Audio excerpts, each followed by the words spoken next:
Doctor Tariq साहब, देखिए बड़ी क्लियर बात है कि ऑपरेशन का शौक किसे है? फ़ौज को है, फेडरल गवर्नमेंट का है, किस लिए है? फ़ौज का वहाँ पे क्या कर रही है? फ़ौज वहाँ पे शहादतें दे रही है। फ़ौज के खूबसूरत तरीन अफसरान जवान अपनी जान के नजराने दे रहे हैं।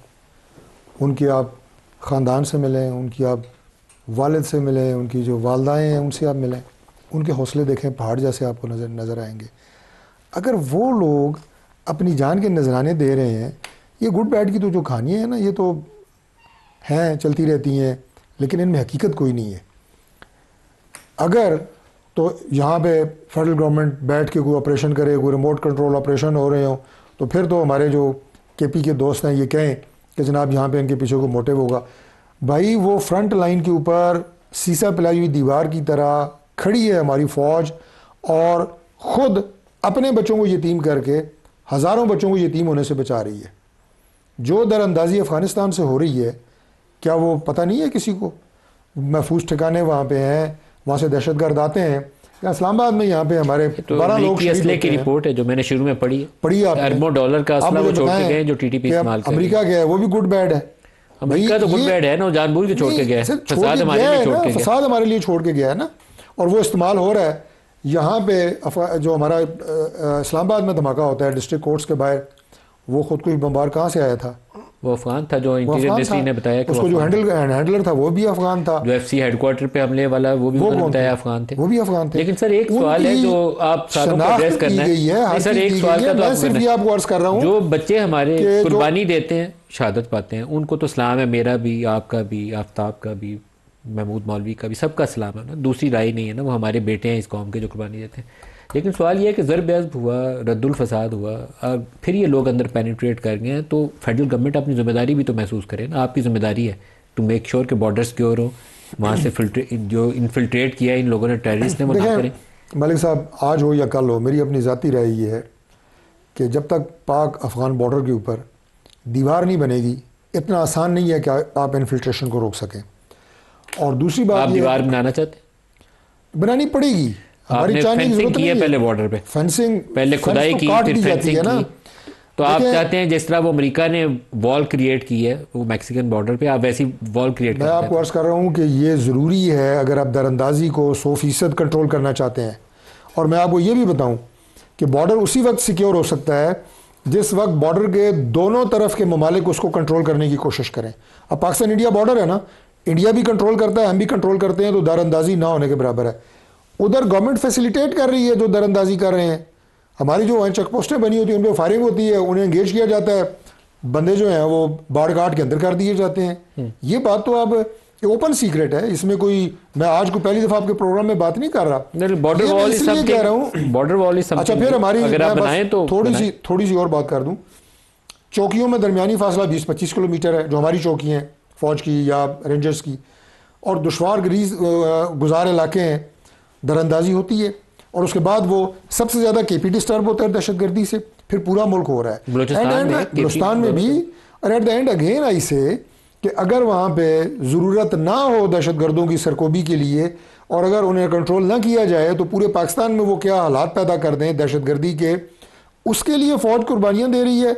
आप ऐसे में बात कर रहे हैं या ऐसा तासुर देने की कोशिश कर रहे हैं कि शायद उन्हें शौक है ऑपरेशन का, किसी को शौक नहीं है। महमूद मौलवी साहब, जो मुझे पिछले चंद माह में बाज़ केपी के लोगों से इंटरेक्शन का मौका मिला, तो उसमें एक बात तय थी कि केपी गवर्नमेंट खुद कहती थी कि ये 30-30, 35-35 वाली तश्कीलें आती हैं, अब ये हमारी पुलिस इनको नहीं संभाल सकती, फ़ौजी ऑपरेशन नागुज़ीर है। ये मैं किसी से सुनी सुनाई बात नहीं कर रहा, ये मैं पेशावर में जिन लोगों से इंटरेक्शन है वो मैं उनका नाम लिए बगैर आप लोगों को ये चीज़ कन्वे कर रहा हूँ। तो वह आपको ऑपरेशन चाहिए, लेकिन मेरा फिर वही सवाल है कि आपने ज़रब अज़ब किया, बहुत कामयाबी से किया, फिर आपने गुंजाइश पैदा कर दी, स्पेस दे दी, वो उन्होंने ऑक्यूपाई कर ली दहशतगर्दों ने। आपने रद्दुल फसाद किया, फिर आपने स्पेस दे दी, फिर वो लोग दहशतगर्द अंदर घुस आए। तो आपको मेक श्योर तो करना पड़ेगा कि एक दफ़ा आप इनकी वो जो टूटी खुलती है जिसके अंदर से ये लोग अंदर आते हैं और हमारे लोगों को शहीद करते हैं, वो सिलसिला पक्का पक्का बंद करें। देखिए, मैं ये कहूँगा कि हमारी इस्टेब्लिशमेंट और पॉलिटिकल सारी पार्टीज एक पेज पे आना पड़ेगा दुश्मन के खिलाफ। इसमें कोई मेरे ख्याल से लचक नहीं होनी चाहिए सब एक पेज पे आ जाएं जो है अपने इस्टेब्लिशमेंट के साथ, और इस चीज़ को वो सॉर्ट आउट हो जाएगा। अगर हमको वो जो है डिवाइड करते रहेंगे और सारी पॉलिटिकल पार्टीज़ को लड़ाते रहेंगे, जिसको मैं कहूँगा बैरूनी कॉन्स्पिरेसी, तो वो हमारे लिए भी नुकसानदेह है और मुल्क के लिए भी नुकसानदेह है। ये जो है महमूद मौलवी साहब, क्या हम इस चीज़ को अंडरस्टैंड करते हैं कि आपस की लड़ाई से हमें बचना है? हमें इस चीज़ की अंडरस्टैंडिंग है कि हमें आपस की तकसीम से लड़ना है, बचना है। अगर इसमें हम पड़ गए तो फिर पाकिस्तान का मफाद कंप्रोमाइज़ हो जाएगा। बिल्कुल 100% हमें देखिए इस चीज़ के ऊपर हमें यकीन होना चाहिए कि ये बाहर की कॉन्स्पिरेसी है जो कि हम सबको लड़ा रही है। देखें, और हर दौर में देखें ये लड़ाते रहे हैं और ये हमको, मगर इस वक्त जो सब में मैं कहूँगा डेंजरस बात हो गई है कि इन्होंने एक बड़ी पॉलिटिकल पार्टी को इस्टेब्लिशमेंट के सामने खड़ा करने की कोशिश कर रहे हैं, जो कि मैं आपको कहूँ कि ये पार्टी में मेजॉरिटी लोग, ठीक है ना, अपने फौज के खिलाफ कभी नहीं जाएंगे। ये जो बैरूनी लोग हैं, ये साजिशें हैं। ये हम क्यों समझते हैं कि ये हमारे लोग कर रहे हैं? ये बैरूनी साजिश है। और वो बैरूनी लोग कौन है जो ये साजिश कर रहे हैं? कुछ लोगों से मैं देखे ना, हर जगह अच्छे बुरे होते हैं, हर इदारे में अच्छे बुरे होते हैं, हर पॉलिटिकल पार्टी में अच्छे बुरे लोग होते हैं, हर जगह अच्छे बुरे होते हैं। और ये कुछ लोगों के हाथ में देखें जो चीज़ों को तोड़ मड़ोड़ के पेश किया जाता है। मैं ये कहूँगा कि ये जो कुछ जगहों पे जो चीज़ जो हमारे बाहर बैठे हैं सोशल मीडिया वाले, देखें ना, ये अगर हम ये कहें ये सब जो है हमारे इस मुल्क से मोहब्बत करते हैं, मैं ये कहूँगा उसमें दुश्मन भी बहुत हैं जो कि चाहते हैं कि हमारी फ़ौज, हमारी इस्टेब्लिशमेंट जो है आमने सामने खड़े हो जाए, जिसमें आवाम को नुकसान हो और मुल्क को नुकसान हो। मैं आज फिर कहूँगा कि सारी पॉलिटिकल पार्टीज़ को बैठ जाना चाहिए।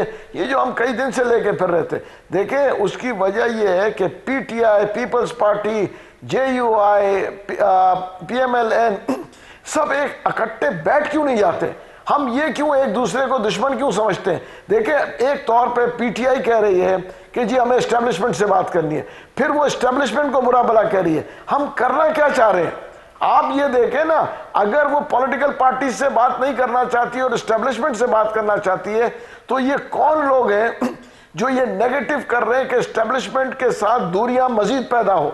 अगर आपको एस्टेब्लिशमेंट के साथ बात नहीं करनी, टाइम थोड़ा है, तो मैं आफ्ताब साहब से भी जवाब ले लें एक मिनट में, के साथ बात करें। बातचीत सियासत में मुस्तनद रास्ता और बेहतरीन रास्ता है, बातचीत से रास्ता निकालें। देखिए नदीम साहब, इस तरह है, मैं बिल्कुल पर्सनली भी और हमारी पार्टी में जिस तरह महबूब साहब ने बताया, काफ़ी लोग जो हैं इसके ऊपर है कि नेगोशिएशन से मामलात आगे बढ़ें। लेकिन देखें, जब तक आप बुनियादी चीज़ें जो बुनियादी गलतियां हैं उसको रेक्टिफाई नहीं करेंगे, आप आगे चल नहीं सकते। मैंने जिस तरह आपको प्रोग्राम की शुरू में बताया कि देखें, इलेक्शन जिस बौंडे अंदाज से रिक किया गया, तो क्या इस मुल्क को जमहूरी मुल्क कहना इसके बाद कोई तुक बनता है? कोई भी मेरे ख्याल में जो सेंसिबल लोग हैं वो तो इसको जमहूरी मुल्क बिल्कुल ही नहीं कहेंगे।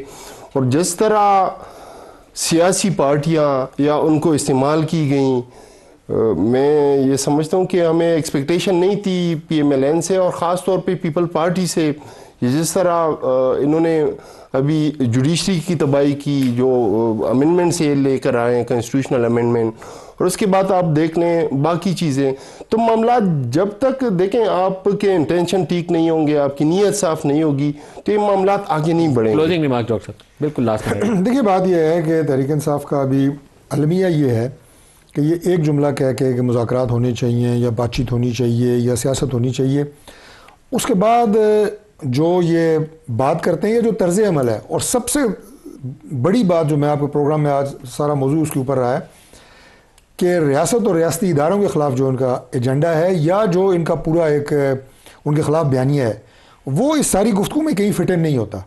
दो काम हो सकते हैं, या तो आप मामलात को सियासी अंदाज से चलाएं, या जो आप कर रहे हैं बयानिया बना रहे हैं रियासती इदारों के ख़िलाफ़ और रियासत के ख़िलाफ़, या ये दोनों काम साथ साथ नहीं चल सकते।